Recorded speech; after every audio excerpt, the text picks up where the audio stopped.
Hey, I'm Brian Briscoe, host of the Diary of an Apartment Investor podcast. And this podcast is different from everything else out there. I bring together new and aspiring investors on each and every episode and let the aspiring investors ask the questions that they need answered. And if you're an aspiring investor yourself, you probably have the same questions.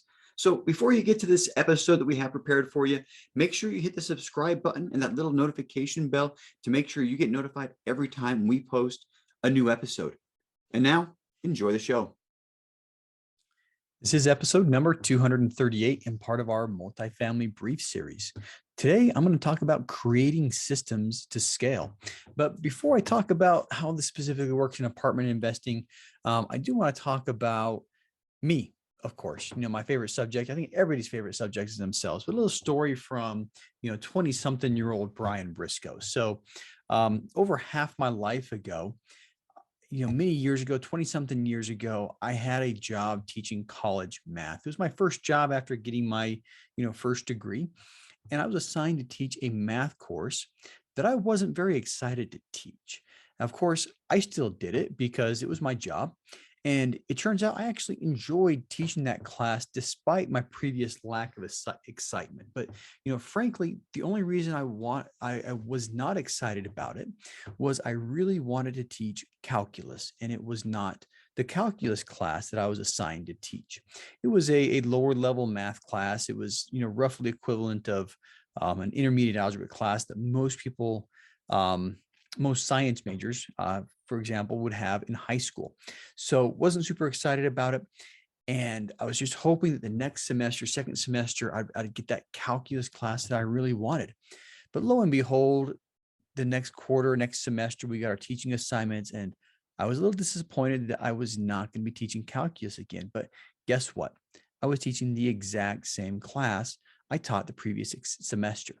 Now, when I read my assignment, the thought went through my head that I sure wish I would have kept my lecture notes.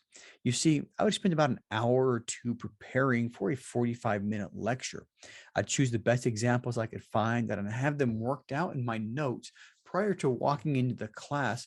In case I made a mistake on the board, I could quickly glance at my notes, see where the mistake was, and do it perfectly and move on. But had I kept my lecture notes, the preparation later on would have been really, really simple.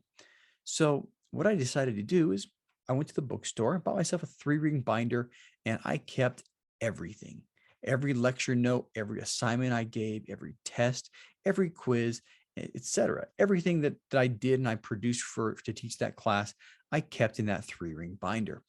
And it turns out that I ended up teaching that course a total of 4 times in a 2-year period. And guess what? The last time I taught it, I managed to get by with about 10 to 15 minutes worth of preparation for each 45-minute lecture. Now, how does that relate to apartment investing? Well, simple. Nearly everything we do in this business is a repeatable process. All right. It is almost like teaching the same math class over and over and over again.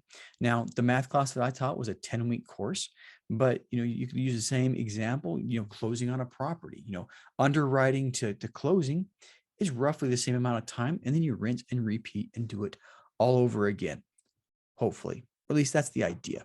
So another example, with this podcast, I hired my daughter to do the editing of the podcast and for the videos on our YouTube channel as well. She already had the editing skills. She had classes in high school and college that taught her how to edit audio and video, which I was extremely grateful for. But what I had to teach her was everything else. Right now, she posts the videos to YouTube, the audio to Buzzsprout, our podcast host. She uploads the shows, creates the episode, the descriptions, the show notes, the episode art with the headshots, sends the emails out, etc. A whole bunch more than just editing the audio and video. And in order for me to ensure that her output was exactly what I expected, I had to be very detailed with the processes I wanted her to follow. And same thing later on when we hired somebody to schedule the podcast, it was exactly the same. I had to be very detailed with the processes that I went through every time to be able to teach them to somebody else. And that included writing down every single step, even those steps that sounded a little bit trivial at the time. Now, a little more directly related to apartment investing, You seem to make the same decisions over and over and over again in this business. Every month, we get the financial statements from 9 different properties. We review the financial statements and make decisions on whether or how to adjust operations on each individual property. And instead of making, the decisions from scratch every time, the the way to get around that is to document your decision making process. What are your triggers? What are you going to do if this happens, etc. And every quarter, we also make a decision on how much money to distribute to our investors. And we now have a spreadsheet that takes the guesswork out of it. Instead of making the decision every quarter across 9 properties, we make the decision once, create a system around the decision process, and then follow our system. Now, we are far from perfect, and we still have a ton of work to do in building our systems, um, to get them to where we want them. But once these systems are set and in place, we can save time by following them ourselves. But more importantly, we can hire good people, teach them our systems, and scale much faster. And of course, one more benefit that I haven't mentioned is if you create the system when you're not rushed or under pressure and you put a lot of thought into it, you're more likely to have a system that may prevent you from making a judgment error when you are rushed or under a lot of pressure to make a decision. Now, end of the day, my advice, document the processes that you repeat and then refine these processes to make them better.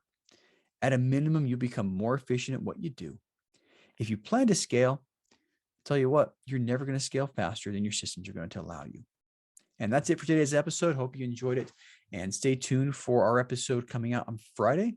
We have a first deal episode coming up with Nicole Gauthier, and you're not going to want to miss that one. Hey, if you like that episode, make sure to subscribe. But more importantly, if you haven't joined our multifamily educational community, the Tribe of Titans, you're missing out. Get 30 days free by clicking the link in the description or go to thetribeoftitans.info, and we'll see you there.